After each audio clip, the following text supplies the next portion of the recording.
పెద్దలు, అనుభవజ్ఞులు, మా సహోదరులు, ఇప్పుడు నల్లగొండ ఎమ్మెల్యేగా, రాష్ట్రంలో R&B శాఖగా మంత్రిగా, ఖమ్మం జిల్లా ఉమ్మడి ఖమ్మం జిల్లాకి ఇన్ఛార్జి మంత్రిగా ఇచ్చేసిన అనుభవజ్ఞులు కోమటిరెడ్డి వెంకటరెడ్డి గారికి, మరొక సీనియర్ మంత్రి, ఖమ్మం స్థానిక శాసనసభ్యులు, రాష్ట్ర వ్యవసాయ శాఖ మంత్రి వర్యులు తుమ్మల నాగేశ్వరరావు గారికి, అదే రకంగా సత్తుపల్లి ఎమ్మెల్యే గారు రాగమయ్య దయానంద్ గారికి, భద్రాచలం ఎమ్మెల్యే గారు తల్లం వెంకట్రావు గారికి, ఇంకా కలెక్టర్ గారు Bhadrachalam, SP Bhadrachalam, Kothagudem and Khammam senior IAS and IPS officers both districts వారికి, ప్రింట్ అండ్ ఎలక్ట్రానిక్ మీడియా మిత్రులు, ఇంకా ముఖ్య నాయకులు అందరికి కూడా మనస్ఫూర్తిగా హృదయపూర్వక నమస్కారం. ప్రజలు తెలంగాణ రాష్ట్రంలో కాంగ్రెస్ పార్టీని, ఇందిరమ్మ రాజ్యాన్ని తెచ్చుకునే దాంట్లో ప్రధానమైన ఉద్దేశం ఏదైతే ఉందో, ఎన్నికలకు ముందు కాంగ్రెస్ పార్టీ ఏ 6 గ్యారెంటీలు ఇచ్చారో, ఇందాక మా పెద్దలు కోమటిరెడ్డి వెంకటరెడ్డి గారు చెప్పినట్లు 7వ తారీఖు మధ్యాహ్నం 1:04 ముఖ్యమంత్రి గారు, మా సహచర కేబినెట్ మంత్రులు ప్రమాణ స్వీకారం చేసిన కొన్ని గంటల లోపే 6 గ్యారెంటీల మీద కేబినెట్ మీటింగ్ పెట్టుకొని వాటికి భద్రత కల్పించే, చట్టబద్ధత కల్పించే తీర్మానాన్ని కేబినెట్లో మొట్టమొదటిగా చేసుకున్నాం. అంటే మా చిత్తశుద్ధి ఎలాంటిది, మేమిచ్చిన హామీలు ఎలా నెరవేర్చాలని తహతహలాడుతున్నాం. ఈ హామీలకి ఆర్థికపరమైన అంశాలు అనేకమైనవి ఉన్నా, అనేక ఒడదొడుగులు వచ్చినా, ఎట్టి పరిస్థితుల్లో మనసుంటే మార్గం ఉంటుంది అనే విధంగా ఈ 6 గ్యారెంటీలు ఇవ్వాలన్నదే కాంగ్రెస్ పార్టీ, ఇందిరమ్మ రాజ్యం యొక్క లక్ష్యం. దీంట్లో భాగంగా మొదటి 2 రోజుల్లోనే ఈ 6 గ్యారెంటీల్లో 2 గ్యారెంటీలని మాటలతో కాకుండా చేతలతో చేసిన ప్రభుత్వం మన ఇందిరమ్మ ప్రభుత్వం. అంతేకాదు, మళ్ళీ గౌరవ ముఖ్యమంత్రి గారు 2 రోజుల క్రితం కలెక్టర్లని, జిల్లా టాప్ అఫీషియల్స్, ఎస్పీలని విస్తృత స్థాయి సమావేశం జరిపి ఈ రాష్ట్ర ప్రభుత్వం యొక్క ఆలోచన, ఈ రాష్ట్ర ప్రభుత్వం యొక్క నడవడిక, భవిష్యత్తులో ఈ రాష్ట్ర ప్రభుత్వం ప్రజలకు ఏమైతే హామీలు ఇచ్చిందో ఆ హామీలు నెరవేర్చే దాంట్లో దిశగా ఎలా ప్రయాణం చేయాలి అనేది దిశని నిర్దేశించడం జరిగింది ఆ సభలో. దాంట్లో భాగంగానే 28వ తారీఖు నుంచి 6వ తారీఖు వరకు ఈ 6 గ్యారెంటీలకు సంబంధించిన అంశాలకి సంబంధించిన అప్లికేషను ప్రజాపాలన అనే టైటిల్ ద్వారా ప్రభుత్వమే ప్రజల దగ్గరకు వెళ్ళే కార్యక్రమాన్ని చేపట్టాం. ఈరోజు డిస్ట్రిక్ట్ ఇన్ఛార్జి మంత్రిగా కోమటిరెడ్డి గారు జిల్లాలోని ముఖ్య అధికారులందరినీ పిలిపించి ఈ ప్రభుత్వం యొక్క ఆలోచన మొన్న కలెక్టర్ గారికి, ఎస్పీలకి చెప్పాం, జిల్లా అధికారులకు కూడా చెప్పాలి అనే ఒక ముఖ్య ఆలోచనతోనే ఈరోజు విస్తృత స్థాయి 2 జిల్లాలకు సంబంధించిన సమావేశాన్ని ఇంతకుముందు నిర్వహించుకున్నాం. ఈ ప్రభుత్వం యొక్క ఆలోచన, ఈ ప్రభుత్వం యొక్క విధానాలు, ఈ ప్రభుత్వం ఎలా నడుచుకోవాలనుకుంటుంది, ఇది ప్రజాపాలన, ప్రజల ప్రభుత్వం, ఇందిరమ్మ రాజ్యం. ఈ ఇందిరమ్మ రాజ్యంలో ప్రజలు ఏదైతే కోరుకుంటున్నారో ఆ కోరుకునే దాన్ని 27వ తారీఖు అంటే రేపు గౌరవ ముఖ్యమంత్రి గారు, అదే రకంగా మంత్రివర్గ సహచర మంత్రివర్గంలో సభ్యులు అందరం కలిసి ఏ అప్లికేషన్ అయితే 28వ తారీఖు నుంచి గ్రామాలలో, డివిజన్లలో, వార్డులలో, మారుమూల తండాలలో, గూడాలలో, చివరికి అడవి ప్రాంతంలో ఉన్న చెంచుల దగ్గరికి కూడా వెళ్ళి అధికారులు వెళ్ళి ఈ ప్రభుత్వం యొక్క ఆలోచనని తెలియచేసి వారికి కావలసిన అవసరాలని నెరవేర్చడం కోసం ఈ అప్లికేషన్ ఇచ్చి రిటర్న్గా ఒట్టిగా అప్లికేషన్ తీసుకోవటమే కాదు, బాధ్యతాయుతమైన అధికారులతో తీసుకున్న అప్లికేషన్కి రిసీట్ కూడా ఇవ్వటం జరుగుద్ది. జనరల్గా పోలీస్ స్టేషన్లో కంప్లైంట్ ఇస్తే కంప్లైంట్ తీసుకున్న పోలీస్ ఆఫీసరు ఒక రసీదు ఇస్తాడు, ఎందుకంటే నేను బాధ్యతాయుతంగా ఈ కంప్లైంట్ తీసుకున్నాను అని. అదే రకంగా ప్రజల దగ్గర నుంచి ఏదైతే ఈ అప్లికేషన్ తీసుకుంటున్నామో తీసుకున్న ప్రతి అప్లికేషన్కి బాధ్యతాయుతమైన అధికారి ఒక రిసీటు, మీ అప్లికేషన్ నాకు ముట్టింది అనే రిసీటు కూడా ఇవ్వబోతున్నారు. అంత చిత్తశుద్ధితో ఈ ప్రభుత్వం 6 గ్యారంటీలు చేసే ప్రజల గుమ్మానికి చేర్చే కార్యక్రమాన్ని గౌరవ రేవంత్ రెడ్డి గారు ముఖ్యమంత్రి గారు కేబినెట్ సహచరులు అందరం రాత్రి పగలు గత ప్రభుత్వం ఏ తప్పులు చేసిందో ఆ తప్పులు కుంటి షాకు చూపించి తప్పించుకోవాలని ఈ ప్రభుత్వం అనుకోవటం లేదు. నిన్ననో మొన్ననో గత ప్రభుత్వంలో ఉన్న మంత్రులు పవర్ ప్లాంట్ ప్రజెంటేషన్ అని చూపించారు. మేము చూపించిన అన్నీ తప్పులుగా ఉల్టా చూపించారు. వాళ్ళ స్కిన్ను కాపాడే కార్యక్రమం తప్ప అది నిజము కాదు. అసెంబ్లీ సాక్షిగా మా ఆర్థిక శాఖ మంత్రి గారు, పవర్ మంత్రి గారు 2 వైట్ పేపర్లు, 2 శ్వేతపత్రాలు రిలీజ్ చేశాం. ఒకటి ఆర్థిక పరమైన అంశాల మీద, రెండవది పవర్కు సంబంధించిన అంశాల మీద.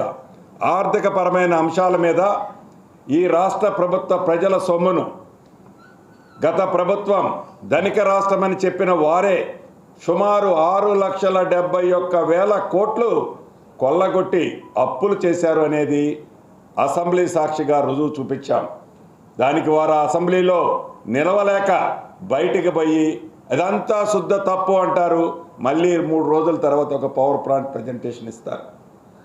అదే రకంగా పవర్ మీద మేము 24 గంటల జిగేలు కరెంట్ ఇచ్చామని చెప్పారు మా కోమటిరెడ్డి వెంకటరెడ్డి గారు.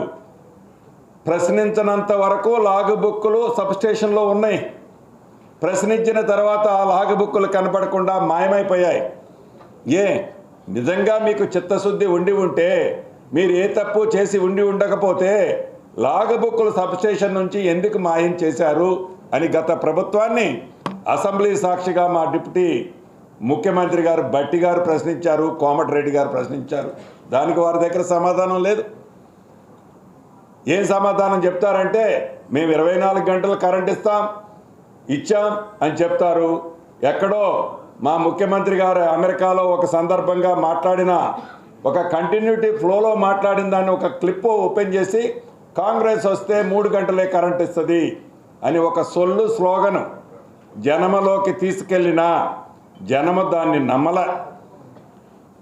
కాంగ్రెస్ అంటేనే ఫ్రీ పవర్ అంటేనే కాంగ్రెస్, ఉచిత కరెంటు పేటెంట్ కాంగ్రెస్ అని నమ్మారు. కాబట్టే తెలంగాణ ప్రజలు ఇందిరమ్మ రాజ్యం కోసం కాంగ్రెస్ని అధికారంలోకి తీసుకొచ్చారు. మొన్న అసెంబ్లీ సాక్షిగా పవర్ ప్రజెంటేషన్లో ఏదైతే శ్వేతపత్రం మా డిప్యూటీ ముఖ్యమంత్రి గారు ప్రవేశపెట్టారో 81,000 కోట్లు పవర్లో అప్పులు చేసింది గత ప్రభుత్వం. ఇవన్నీ మేము ప్రజెంటేషన్ ఇస్తుంటే గత ప్రభుత్వంలో ఉన్న ముఖ్యులు, నాయకులు, మంత్రులు వారందరూ చెప్పేది ఏంటంటే ఈ కుంటి శాఖలన్నీ చూపించి మీరు 6 గ్యారంటీలు ఎత్తేయటానికే కదా అని అంటారు. మాకు అటువంటి ఆలోచన లేదు. మా చిత్తశుద్ధి, మా నిజాయితీ 100కి 100% ప్రజలు నమ్మారు. ధరణి విషయంలో మా ముఖ్యమంత్రి గారు, మా సీనియర్ మంత్రి ఇప్పుడున్న కోమటిరెడ్డి వెంకటరెడ్డి గారు అనేక సభల్లో చెప్పారు. ధరణి ఏదైతే ఉందో తప్పులున్న ధరణిని సరిదిద్దుతాం, తప్పులున్న ధరణిని ప్రజలకు చూపిస్తాం. ప్రజలకు సంబంధించిన వేలాది ఎకరాలు ఎవరైతే కబ్జాలు చేశారో వీటన్నిటినీ ప్రజల ముందు పెడతామని ఎన్నికల సభలో చెప్పాం.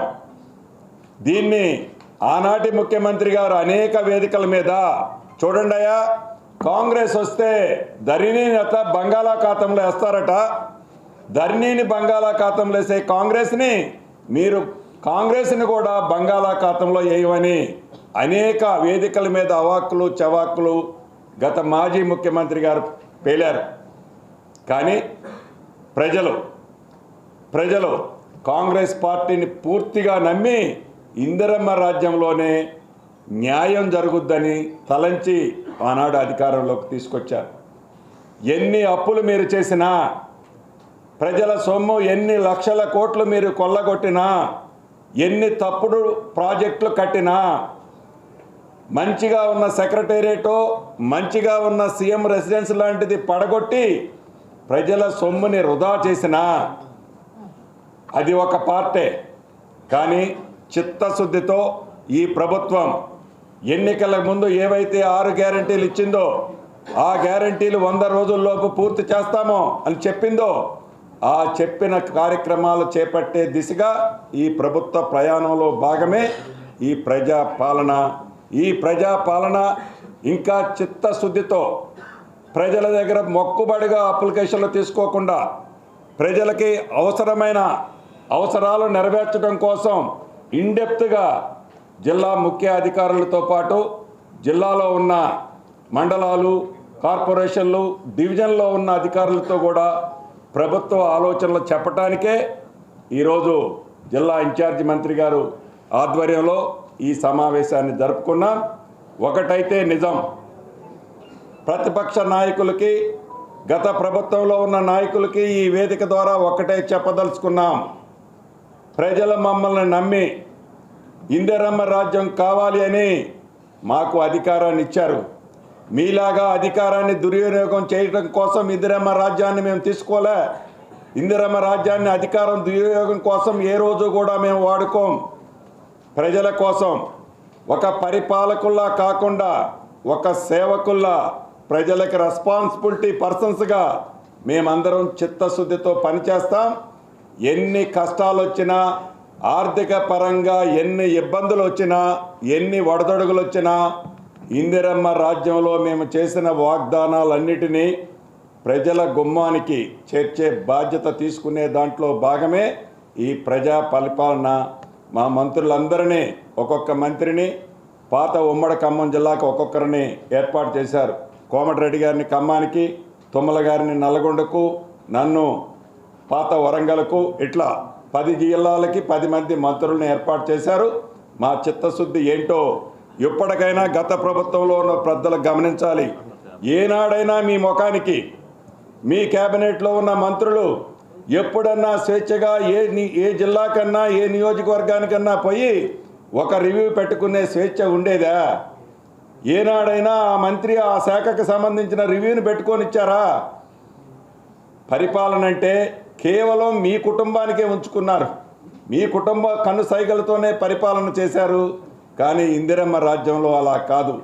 స్వేచ్ఛ అధికారులకు కానీ, ప్రజలకు కానీ, సేవకులమైన మాకు కానీ స్వేచ్ఛ ఉన్నది అని ఈనాడు కంటికి కొట్టొచ్చినట్లు, అద్దంలో కనిపించినట్లు పరిపాలన తేడా చాలా స్పష్టంగా ఈనాడు ప్రజలకు కనిపిస్తుంది. ఇటువంటి మంచి పరిపాలన చిత్తశుద్ధితో ఇచ్చే ఇందిరమ్మ రాజ్యానికి ప్రతిపక్షంలో ఉన్న సభ్యులందరూ కూడా మనస్ఫూర్తిగా మీరు సహకరించాలి. మీరు ఎలా చేయలేకపోయారు గడిచిన 10 సంవత్సరాలు, ఇప్పుడైనా మమ్మల్ని చేసేటప్పుడు మీరు సహకరించండి. మీరు దొంగిలించిన సొమ్ము ఇయ్యక్కర్లా, ఎలా తీసుకోవాలో మేము తీసుకుంటాం.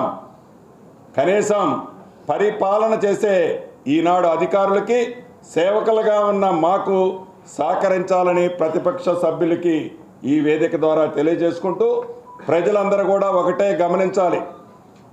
ఒకే రోజు పెట్టాము అప్లికేషన్స్, అయ్యో నేను అప్లికేషన్ బియ్యకపోతే నాకు వచ్చే లబ్ధి రాదేమని ఏ ఒక్క కుటుంబ సభ్యులు ఆందోళన పడాల్సిన అవసరం లేదు.